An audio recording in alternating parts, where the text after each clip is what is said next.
नमस्कार मित्रों। एक दिव्य गाय ने बताया कि चाहे कितनी ही गहरी दोस्ती यारी हो, परंतु इन 3 लोगों को अपने घर में कभी नहीं बुलाना चाहिए। मित्रों, प्राचीन काल की बात है। हरिपुर गांव में एक व्यापारी अपनी पत्नी के साथ रहा करता था। उसकी पत्नी बहुत ही सुंदर थी। उस व्यापारी ने अपने घर में एक बहुत ही सुंदर एक गाय पाल रखी थी और वह नित्य गाय को रोटी खिलाया करता था। पर उस व्यापारी को कुछ बुरी आदतें थीं। वह व्यापारी हर दिन शराब पिया करता था और अपने दोस्तों के संग में दिन भर बिना काम काज किए घुमा करता था। शाम को जब घूमकर वापस घर आता तो साथ में अपने दोस्तों को भी ले आता था और अपनी पत्नी से कहता कि भोजन जल्दी तैयार करो, मेरे जिगरी मित्र आए हैं, वह भी भोजन करेंगे। इसी प्रकार प्रतिदिन वह अपने दोस्तों के साथ में घुमा करता था और शराब पीकर रात को अपने मित्रों के साथ घर आया करता था। यह उसका रोज का काम हो गया था। व्यापारी को रोजाना ऐसा करते उसकी गाय देखा करती थी, क्योंकि वह गाय बहुत ही बुद्धिमान थी और उसे पता था कि उस व्यापारी के जो मित्र आते हैं उनकी नीयत सही नहीं है। मित्रों, एक दिन की बात है, जब वह व्यापारी अपनी गाय को रोटी खिलाने जाता है, तब वह गाय उस किसान से कहती है, हे दाता, आज मैं आपको एक बहुत ही बड़ी ज्ञान की बात बताती हूं। यदि आप मेरी इन बातों को ध्यान से सुनकर अपने जीवन में अमल करते हो तो निश्चित ही आप एक धनवान व्यक्ति बन जाओगे और अपने परिवार के साथ सुख शांति से जीवन व्यतीत करोगे और आपके घर में माता लक्ष्मी की सदैव कृपा बनी रहेगी और आपके घर में कभी भी धन की कमी नहीं होगी। उस गाय की इन बातों को सुनकर वह व्यापारी कहता है, हे गौ माता, पिछले कुछ समय से मेरा व्यापार एकदम ठप पड़ गया है और मुझे शराब की भी लत लग गई है। क्या करूं, मुझे कुछ समझ में नहीं आ रहा है। इसीलिए अब मेरे अंदर उतनी सद्बुद्धि नहीं है, तो कृपया करके आप बताने की कृपा करें। वह कौन सी बातें हैं जो हमें अपने जीवन में अवश्य अमल करनी चाहिए, जिससे हमारे घर में कभी भी धन की कमी ना हो और माता लक्ष्मी की कृपा सदैव हमारे घर में बनी रहे और मैं अपने बीवी बच्चों के संग अच्छे से जीवन यापन कर सकूं। तब वह गाय कहती है, ठीक है, मैं तुम्हें एक कथा के माध्यम से वह ज्ञान की बात बताती हूं, परंतु आपको इसे पूरे मन और ध्यान से सुनना होगा, तभी आप उस बात को समझ पाओगे। तब वह व्यापारी कहता है, ठीक है गौ माता, मैं वचन देता हूं कि मैं आपकी इस कथा को पूरे मन और ध्यान से सुनूंगा। गौ माता कथा को आरंभ करते हुए कहती हैं, हे दाता, प्राचीन समय की बात है। एक नगर में राजा भानुप्रसाद नाम के राजा राज करते थे। राजा भानुप्रसाद बहुत ही क्रूर और कामुक राजा था। उसका मन सदैव सुंदर सुंदर स्त्रियों में रमा रहता था। फिर गौ माता कहती हैं, हे दाता, जिसका मन चंचल होता है, जिसने इंद्रियों को अपने बस में नहीं रखा, उस राजा का राज्य ज्यादा दिन तक टिक नहीं पाता। राजा भानुप्रसाद के राज्य में एक गरीब मछुआरा भी रहता था, जो अक्सर मछलियां पकड़कर अपने घर का खर्च चलाता था। उसी से उसका घर चलता था। मछुआरा रोजाना समुद्र में मछली पकड़ने जाता था और उन्हें नगर में मच्छी बाजार में लाकर बेच देता था। इसी तरीके से वह मछुआरा अपना जीवन का गुजारा कर रहा था। धीरे धीरे समय गुजरता चला गया। एक दिन की बात है, जब मछुआरा रोज की तरह समुद्र पर मछली पकड़ने के लिए जा रहा था, तब उधर नागलोक का नागराज अपनी पुत्री उर्वशी को साथ लेकर समुद्र में विहार करने के लिए आ रहा था। नाग कन्या उर्वशी बहुत ही सुंदर थी और नागराज अपनी कन्या से बहुत प्रेम करता था। राजकुमारी उर्वशी ने अपने पिता से कहा कि पिताश्री, आज आप मुझे समुद्र तटीय क्षेत्रों में विहार करवा लाइए। मैं वहां का नजारा देखना चाहती हूं। आज मैं पृथ्वी पर घूमना चाहती हूं। अपनी पुत्री के मुख से इन बातों को सुनकर नागराज कहता है, हे पुत्री, हम लोग नागवंशी हैं। हमारे लिए उस क्षेत्र में जाना ठीक नहीं है। वहां पर जीव जंतुओं के साथ साथ मनुष्य भी रहते हैं और हमारे लिए सबसे ज्यादा खतरनाक तो मनुष्य ही है। मनुष्य अपने लोभ के लिए किस हद तक गिर सकता है, यह तुम्हें पता नहीं है। तब उर्वशी कहने लगी, पिताश्री, ऐसी कोई विपत्ति नहीं आएगी, आप चिंता ना करें, मैं आपकी हर परिस्थिति में सहायता करूंगी। पुत्री की ऐसी जिद देखकर नागराज उसे लेकर समुद्र तट के किनारे चलने लगते हैं। दोनों ने नाग और नागिन का रूप धारण किया और समुद्र किनारे विहार करने के लिए चल दिया। गाय आगे कहती है कि उसी समय वह गरीब मछुआरा भी मछली पकड़ने के लिए उस समुद्र के तट पर आ जाता है। उस मछुआरे ने समुद्र में मछली पकड़ने के लिए अपना जाल डाला। जब उसने जाल को पहली बार फेंका तो पहली बार में उस जाल में कुछ नहीं आया। मछुआरे का जाल खाली लौट आया। तो मछुआरा सोचने लगा कि आज मेरी किस्मत ही खराब है। अगर मछलियां नहीं पकड़ी गईं तो मेरे परिवार का पालन पोषण कैसे होगा। मेरे घर में तो मेरे बुजुर्ग माता पिता भी हैं। ऐसा सोचकर मछुआरे ने जाल को इकट्ठा किया और दोबारा समुद्र में डाल दिया। जब दूसरी बार मछुआरे ने जाल डाला तो दूसरी बार भी कुछ हाथ नहीं आया। बस कुछ कंकड़ पत्थर उस जाल में फंसकर बाहर आए। मछुआरा मन ही मन उदास हो गया और सोचने लगा कि आज मेरे हाथ इस समुद्र में से कुछ नहीं लगने वाला है। मित्रों, इतना सोचकर वह मछुआरा हिम्मत करके तीसरी बार जाल को समुद्र में फेंकता है। जैसे ही तीसरी बार जाल समुद्र में डाला गया तो उस जाल में वही नागराज फंस जाता है जो कि अपनी बेटी संग समुद्र तट पर घूमने आया था। पर किस्मत से उसकी बेटी उर्वशी थोड़ी पीछे चल रही थी, इसलिए वह जाल में नहीं फंस पाई। फिर जब उस मछुआरे ने जाल को बाहर खींचा तो उसमें उस मछुआरे को एक सांप दिखाई दिया। अब तो मछुआरा मन में विचार करने लगा, अरे यह तो सांप है, यह तो मुझे खा जाएगा। मछुआरे ने जाल को खींच लिया जिसमें वह सांप उसमें लिपटा हुआ था। उधर नागराज भी मन ही मन घबरा रहा था कि आज यह मछुआरा मुझे नहीं छोड़ेगा, यह जरूर मुझे मार डालेगा। उधर नागपुत्री उर्वशी ने देखा कि मेरे पिता तो एक मछुआरे के जाल में फंस गए हैं। अगर मेरे पिता को कुछ हो गया तो मैं खुद को कभी माफ नहीं करूंगी, क्योंकि मैं ही पिता को जिद करके यहां घूमने के लिए लाई थी। पिताजी मनुष्य के बारे में सही कह रहे थे, मुझे उनकी बात माननी चाहिए थी। वह बड़ी बेचैन हो रही थी कि यह मछुआरा मेरे पिता को छोड़ेगा या मार डालेगा। अब तो मुझे ही कुछ करना होगा। इतना सोचकर वह नागिन एकदम से सुंदर लड़की का रूप धारण कर लेती है। वह इतनी सुंदर बन जाती है कि अगर कोई उसे देख ले तो देखता ही रह जाए। सुंदर स्त्री का रूप बनाकर उर्वशी उस मछुआरे के पास पहुंच जाती है। वह मछुआरा बड़ा गरीब और दिखने में बदसूरत था। उस मछुआरे के पास में उर्वशी जाकर खड़ी हो जाती है और कहने लगती है, हे मछुआरे, तुमने जिस सर्प को बंदी बना रखा है वह मेरे पिताजी हैं। आप यदि इन्हें छोड़ देंगे तो मैं आपके साथ विवाह कर लूंगी। उस सुंदर लड़की को देखकर मछुआरे की आंखें खुली की खुली रह गईं। वह मछुआरा होशियार तो था ही, अब तो वह मन में सोचने लगा, इसका मतलब यह सुंदर लड़की इसी नाग की पुत्री है। यह तो बड़ी ही सुंदर है और अपने पिता को छोड़ने के बदले में यह मुझसे विवाह करने के लिए तैयार है। ऐसी सुंदर पत्नी तो मुझे 7 जन्म में भी नहीं मिलेंगी। अगर इस लड़की से मेरा विवाह हो जाएगा तो मैं तो बहुत बड़ा भाग्यशाली कहलूंगा। धन दौलत की भी मेरे पास कोई कमी नहीं रहेगी। अपने मन में इतना सोचकर मछुआरा कहने लगा कि मैं तुम पर कैसे विश्वास कर लूं कि तुम मेरे साथ विवाह कर लोगी। तब बंदी बना हुआ नागराज कहने लगा, बेटे, मैं तुम्हें वचन देता हूं, यदि तुम मुझे मुक्त कर दोगे तो मैं इसी क्षण तुम्हारा विवाह अपनी पुत्री के साथ कर दूंगा। जब मछुआरे के सामने उर्वशी ने वचन ले लिया और मछुआरे से कहा कि मैं तुम्हें वचन देती हूं, मैं तुमसे ही विवाह करूंगी। अब मछुआरे को उन पर विश्वास हो जाता है और वह उस नागराज को अपने जाल से मुक्त कर देता है। नागराज जाल से मुक्त होते ही अपने असली रूप में आ जाता है और उस मछुआरे से कहने लगता है कि बेटे, तुमने मुझ पर बड़ा उपकार किया है। मैं तुम्हारा विवाह अपनी बेटी के साथ यहीं पर संपन्न करा देता हूं। फिर नागराज ने अपनी कन्या उर्वशी का विवाह वैदिक रीति रिवाज से समुद्र के किनारे ही संपन्न करा दिया। उसके बाद उसने अपनी पुत्री को मछुआरे के साथ में विदा कर दिया। मछुआरा सुंदर सी पत्नी को पाकर बड़ा प्रसन्न होता है और अपनी पत्नी के साथ झोपड़ी में लौट आता है। झोपड़ी के अंदर आने के बाद जब वह कन्या देखती है कि मेरा पति तो बहुत गरीब है, फिर भी उसके मन में अपने पति के लिए बिल्कुल भी घृणा नहीं आई। एक राजा की बेटी होते हुए भी उसे कोई शर्म नहीं आई। कोई आज की कन्या होती तो अपने पति को कोसने लगती या बैठकर रोने लगती कि मैंने तो अपने हाथों से ही अपने पैर में कुल्हाड़ी मार ली है। लेकिन उर्वशी ने बिल्कुल भी ऐसा नहीं किया। वह एक अच्छी पत्नी की तरह जाकर उस झोपड़ी में रहने लगी। थोड़ी देर बाद जब उस मछुआरे ने नाग कन्या से पूछा कि हे देवी, हमारे पास तो कुछ भी भोजन नहीं है, तुमने मुझसे विवाह तो कर लिया, पर क्या तुम मेरे साथ रहकर इस झोपड़ी में खुश रह पाओगी? तब नाग कन्या कहने लगी, हे स्वामी, आप ही मेरे पति हैं। मैंने वैदिक रीति रिवाज से तुम्हारे साथ विवाह कर लिया है।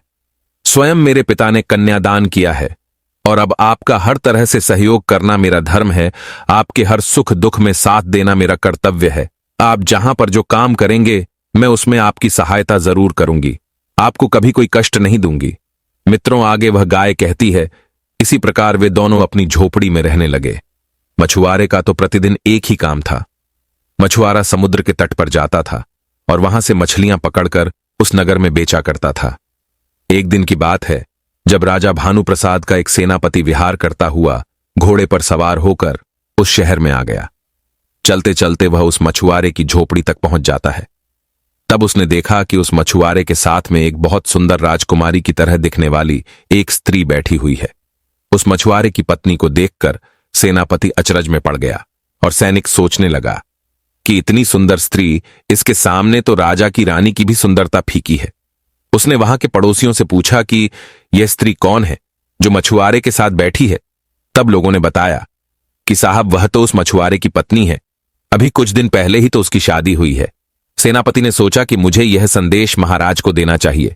मंत्री के मन में विचार आया कि यह लड़की तो हमारे महलों के लायक है, कहां इस मछुआरे के चक्कर में पड़कर अपने जीवन को बर्बाद कर रही है। यह तो हमारे महाराज की रानी होनी चाहिए थी। इतनी सुंदर स्त्री इस मछुआरे के पास कैसे आ गई? मुझे महाराज को इसकी सूचना जल्द देनी चाहिए। इतना सोचकर सेनापति वहां से चल देता है और राजा के पास पहुंचकर कहता है और महाराज भानुप्रसाद से कहता है, हे महाराज, हमारे राज्य में एक मछुआरा है। उसकी इतनी सुंदर पत्नी है कि आपकी तीनों रानियां तो उसके पैरों की धूल के बराबर भी नहीं है।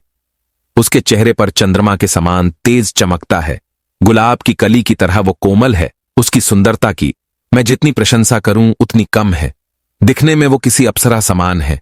एक बार आप उसे देख लोगे तो आपकी भी नींद उड़ जाएगी। मैं स्वयं हैरान हूं कि वह सुंदर कन्या उस मछुआरे को कहां से मिल गई, जिसे हीरे के महलों की सुंदरता बढ़ानी चाहिए। वह एक गरीब की झोपड़ी में पड़ी है। राजा सेनापति से कहता है कि चलो देखते हैं। फिर सेनापति राजा भानुप्रसाद को लेकर उस मछुआरे की घर की ओर घोड़े पर सवार होकर चल देता है और उस मछुआरे की झोपड़ी पर आ जाता है। जब मछुआरे ने देखा कि उसके द्वार पर स्वयं महाराज आए हैं, तो मछुआरे ने महाराज को देखकर उनका खूब आदर सत्कार किया। वह एकदम से महाराज के चरणों में गिर गया और कहने लगा, हे महाराज, आज आपने मेरे गरीब के घर पर पधारने का कैसे कष्ट किया? मुझे बता देते तो मैं स्वयं चला आता। तब राजा भानुप्रसाद उस मछुआरे से कहते हैं कि हे मछुआरे, तुम्हें यह इतनी सुंदर पत्नी कहां से प्राप्त हुई है? तुम इसे कहां से लेकर के आए हो?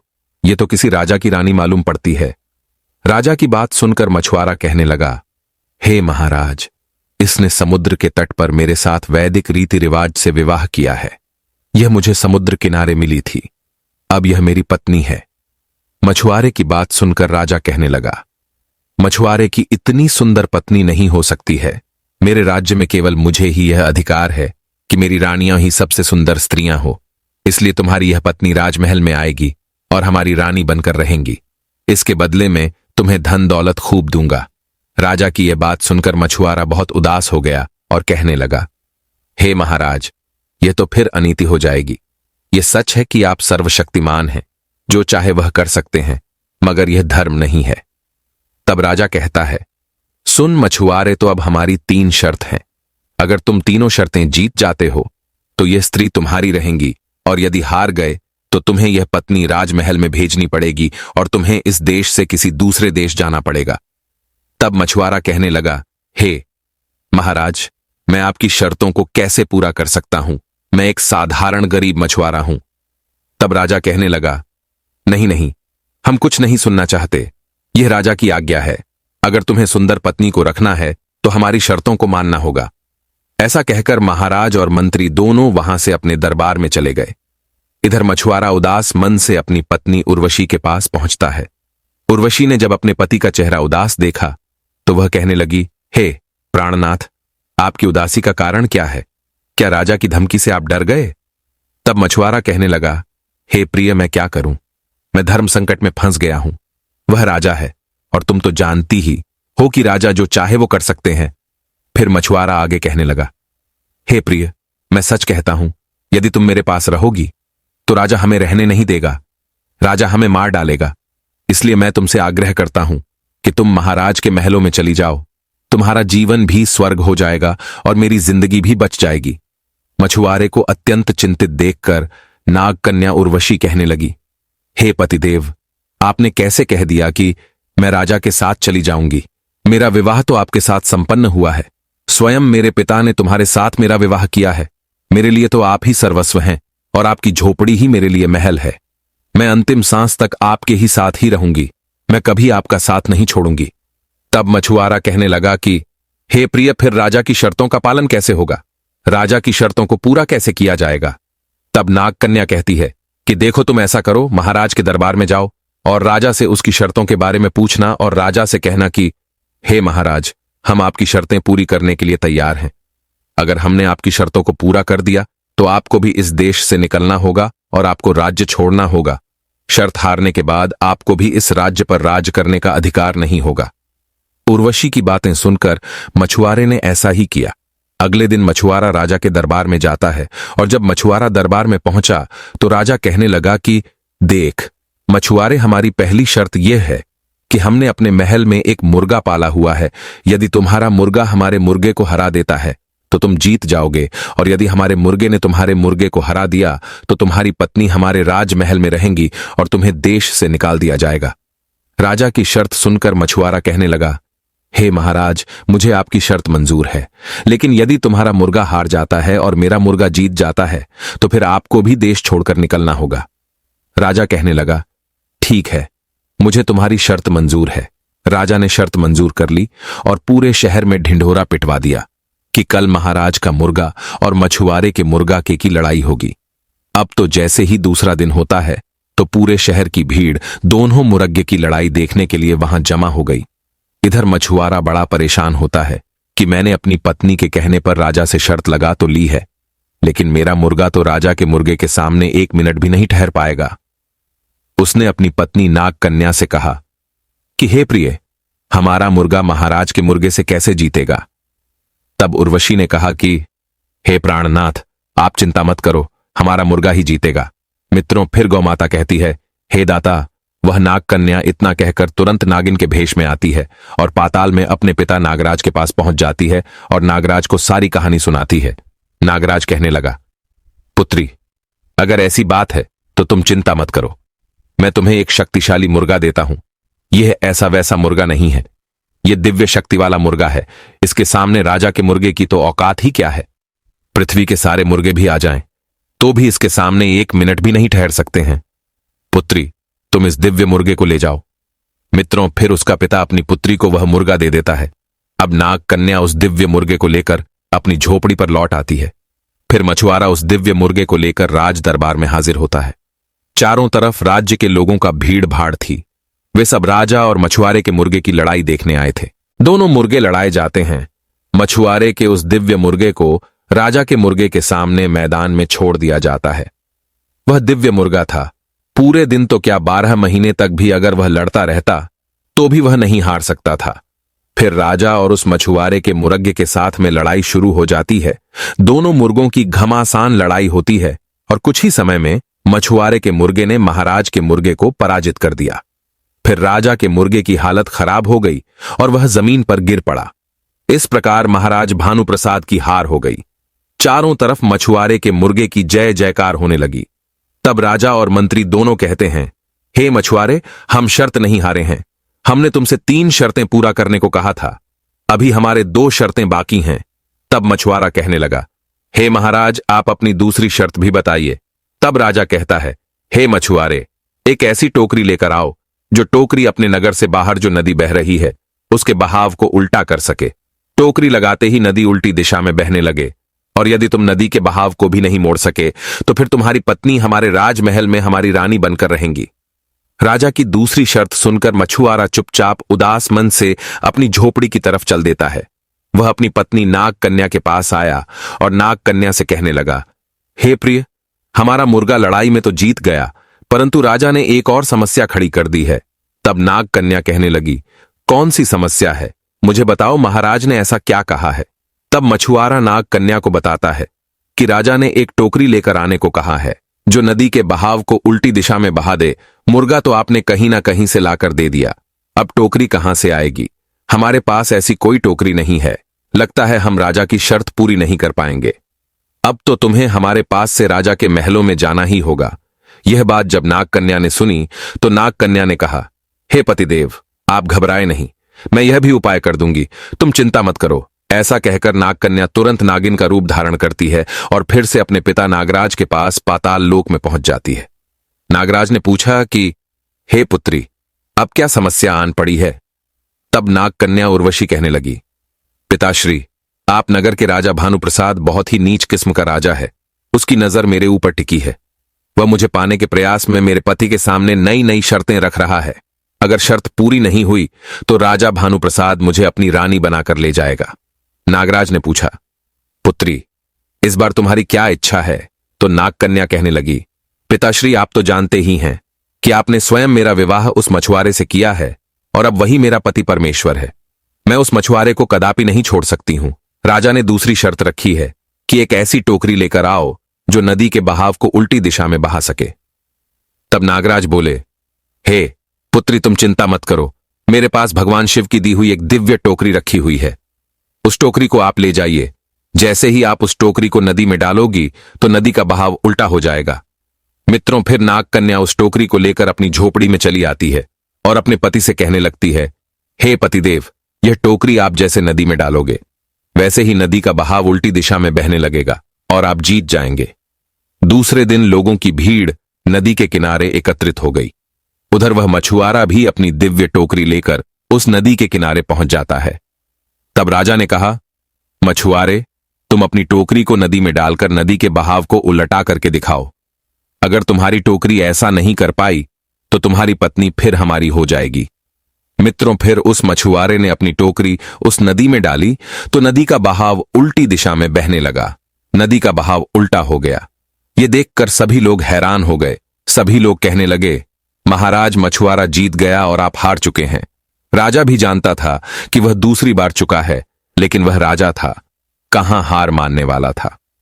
राजा कहने लगा, ठीक है, मेरी एक आखिरी शर्त और है। यदि तुम्हारा विजय हो गया तो तुम इस देश के राजा बन जाओगे, और यदि मैं जीत गया तो मैं तुम्हें देश से निकलवा दूंगा और तुम्हारी पत्नी हमारे महलों की रानी बनकर शोभा बढ़ाएगी। राजा की बात सुनकर मछुआरा बोला, महाराज, आप अपनी तीसरी शर्त भी बताइए। तब राजा कहता है, हे मछुआरे, हमारी तीसरी शर्त यह है कि तुम्हें हमारे साथ युद्ध लड़ना पड़ेगा। इस लड़ाई में जो विजेता होगा वह यहां का राजा बनेगा और जो हार जाएगा वह इस देश को छोड़कर चला जाएगा। मित्रों, युद्ध की बात सुनकर मछुआरा घबरा जाता है। सोचने लगता है कि दो शर्तें तो मैं अपनी पत्नी की वजह से जीत गया हूं, लेकिन राजा की तीसरी शर्त कैसे जीत सकूंगा? यह तो राजा है, इसे तो युद्ध कला का ज्ञान है, और मैं कहां एक मछली पकड़ने वाला। जाल फेंकने के सिवा मैंने अपने जीवन में कुछ किया ही नहीं है। अब तो मछुआरा उदास मन से अपनी पत्नी के पास आता है। नागकन्या ने जब अपने पति का चेहरा उदास देखा तो वह पहचान जाती है कि कोई ना कोई घोर विपत्ति फिर से मेरे पति पर आ गई है। महाराज ने ऐसी कौन सी शर्त लगा दी जिससे इनका मन उदास हो गया है? नागकन्या पूछने लगी, अब क्या बात है, क्यों चिंतित हो? तब मछुआरा कहता है कि हे प्रिय, यह राजा तो मेरी जान के पीछे ही पड़ गया है। मैं तुम्हें क्या बताऊं, राजा ने 2 दिन का समय दिया है और कहा है कि तीसरे दिन तुम्हें युद्ध के मैदान में हमसे युद्ध करना है। तुम्हारे पास जितनी सेना हो लेकर आओ। जिसका युद्ध में विजय होगा वह यहां का राजा बनेगा, और जो पराजित हो जाएगा वह यह देश छोड़कर भाग जाएगा। तब नागकन्या बोली, आप घबराओ मत, जब तक मैं तुम्हारे साथ हूं तब तक तुम्हें डरने की कोई जरूरत नहीं है। मित्रों, नागकन्या ऐसा कहकर अपने पिता के पास पहुंच जाती है और अपने पिता नागराज से सारी बात कह देती है कि मेरे पति को उस राजा से युद्ध लड़ना पड़ेगा। अगर युद्ध में मेरा पति हार गया तो उन्हें देश से निकाल दिया जाएगा और मुझे राजा की पत्नी बनकर रहना पड़ेगा। मैं बहुत चिंतित हूं कि मेरे पति को तो युद्ध लड़ना नहीं आता है। तब नागराज कहता है, बेटी, तुम चिंता मत करो, मेरे पास भगवान शिव की दी हुई एक तलवार है। इस तलवार अगर तुम्हारा पति युद्ध करेगा तो राजा की पूरी सेना को पराजित किया जा सकता है। मित्रों, इस प्रकार नागराज ने वह तलवार अपनी बेटी को दे दी। नागकन्या उसे लेकर अपने पति के पास आ गई और उसे समझाती हुई बोली, देखिए, आपके सामने चाहे कितनी ही विशाल सेना आ जाए, आप इस तलवार की मदद से उन सबको हरा सकते हो। तुम्हें सिर्फ इतना कहना है, तलवार हाथ में लेकर हर हर महादेव। तब ये तलवार सारी सेना पर भारी पड़ेगी और उन सबको मौत के घाट उतार देगी। फिर दूसरे दिन राजा की सेना युद्ध के मैदान में आ जाती है। उधर से वह मछुआरा अकेला हाथ में एक तलवार लिए हुए दिखाई देता है। राजा ने जब मछुआरे को आते हुए देखा तो राजा और उसकी सेना मछुआरे से कहती हैं कि अकेले क्यों आए हो? मरना चाहते हो तो चुपचाप अपनी पत्नी राजा को सौंप दो। तुम्हारे मरने से तो अच्छा है कि तुम बिना पत्नी के जीवन व्यतीत करो। मछुआरे ने कहा, राजा साहब, आप बातें मत कीजिए, आप युद्ध शुरू कीजिए। आप जब युद्ध में विजय होंगे तभी तो मेरी पत्नी को पा सकेंगे। युद्ध से पहले ही इतने बड़े ख्वाब क्यों देखते हो? यदि आप मुझसे युद्ध में हार गए तो सोचो, आपको भी तो यह देश छोड़कर जाना पड़ेगा। फिर राजा मछुआरे की बातों को सुनकर युद्ध की घोषणा कर देते हैं। मछुआरे ने तलवार उठाई और हर हर महादेव कहकर एक एक पर टूट पड़ा। हवा की रफ्तार से मछुआरे ने सारी सेना को मौत के घाट उतरा। कहीं सेनानी मारे गए तो कहीं अपाहिज हो गए। मछुआरे में मानो कोई दैवीय शक्ति आ गई थी। वह हर हर महादेव कहते हुए राजा के रथ के पास पहुंच गया, क्योंकि अब सिर्फ राजा ही बचा था। राजा भानुप्रसाद एक साधारण से मछुआरे का इतना बड़ा प्रताप देखकर चौंक जाते हैं और उसकी हाथ में रक्त से भरी तलवार को देखकर डर के मारे कांपने लगते हैं। फिर मछुआरा राजा के पास या जाता है और कहता है, क्या आप तैयार हैं मुझसे युद्ध करने के लिए? अब राजा के होश उड़ जाते हैं और वह अपने हाथ जोड़कर गिड़गिड़ाने लगता है, हे मछुआरे, मुझे माफ कर दो, मुझसे बहुत बड़ी भूल हो गई, मेरे प्राण बख्श दो। हे मछुआरे, तू मुझे मेरे प्राण दान में दे दो। मैं अपनी पराजय स्वीकार करता हूं और अभी इसी राज्य को छोड़कर चला जाता हूं। तो मित्रों, इस प्रकार राजा की हार हो जाती है और मछुआरा जीत जाता है। मित्रों, फिर आगे गौमाता उस व्यापारी से कहती है, हे दाता। फिर वह राजा उस राज्य को छोड़कर चला जाता है और फिर मछुआरा और उसकी पत्नी नागकन्या वहां के नए राजा बन जाते हैं। मित्रों, फिर आगे गौ माता उस व्यापारी से कहती हैं, अगर पत्नी का साथ हो, पत्नी पति के साथ कदम से कदम मिलाकर खड़ी रहे तो बड़ी से बड़ी मुसीबत भी पीछे हट जाती है। पत्नी केवल नाम की पत्नी नहीं होती है, पत्नी का स्नेह पति की आत्मा होता है। पत्नी का साथ अगर पति से जुड़ा हो तो उस पति का कोई भी बाल भी बांका नहीं कर सकता है। दूसरी बात, यदि ऐसे लक्षणों वाली पत्नी आपके पास है तो वह आपको कभी धोखा नहीं दे सकती। अक्सर कुछ स्त्रियों का यह स्वभाव होता है कि उन्हें अपने पति से अधिक सुख सुविधा कहीं और दिख जाए तो वह अपने पति को धोखा देकर दूसरे पुरुष के पास चली जाती है। जो स्त्री किसी भी लोभ में नहीं आती है, न धन के, न बल के, न रूप के, और अपने पति के पास जो कुछ भी है रुखा सुखा उसी से संतुष्ट रहती है, ऐसी नारियां सदैव दिव्य लोक प्राप्त करती हैं। ऐसी पत्नी पति से सच्चा प्रेम करती है, वह कभी अपने पति को धोखा नहीं देती है। मित्रों, फिर गौ माता उस व्यापारी से कहती है, तीसरी बात यह है कि चाहे कितनी भी गहरी दोस्ती हो, फिर भी किसी शराबी और जुगाड़ी को और धूर्तबाज लोगों को अपने घर कभी नहीं बुलाकर लाना चाहिए, क्योंकि कहते हैं काम का अंधा व्यक्ति रिश्ते को भी भुला देता है। और ना कभी अपनी स्त्री को ऐसे लोगों के साथ बाहर भेजना चाहिए जो दोस्त, पुरुष, गंदे चरित्र वाले हो, जो शराबी जुगाड़ी हो, क्योंकि ऐसे लोगों का मन और नीयत कभी भी बदल सकती है। ऐसे लोगों के साथ अपनी पत्नी को कभी भी बाहर नहीं भेजना चाहिए। तो मित्रों, इस प्रकार से गौ माता ने उस व्यापारी को बताया है, चाहे कितनी भी गहरी दोस्ती आरी हो, इन तीन लोगों को अपने घर में कभी नहीं बुलाना चाहिए। मित्रों, अगर यह कहानी आप लोगों को पसंद आई हो तो कमेंट बॉक्स में हर हर महादेव लिख करके, वीडियो को लाइक करके, चैनल को सब्सक्राइब करके बेल आइकन ऑनल पर प्रेस जरूर कीजिए, जिससे आप सभी लोगों को प्राचीन कथाएं और कहानियां सबसे पहले प्राप्त हो सके। धन्यवाद।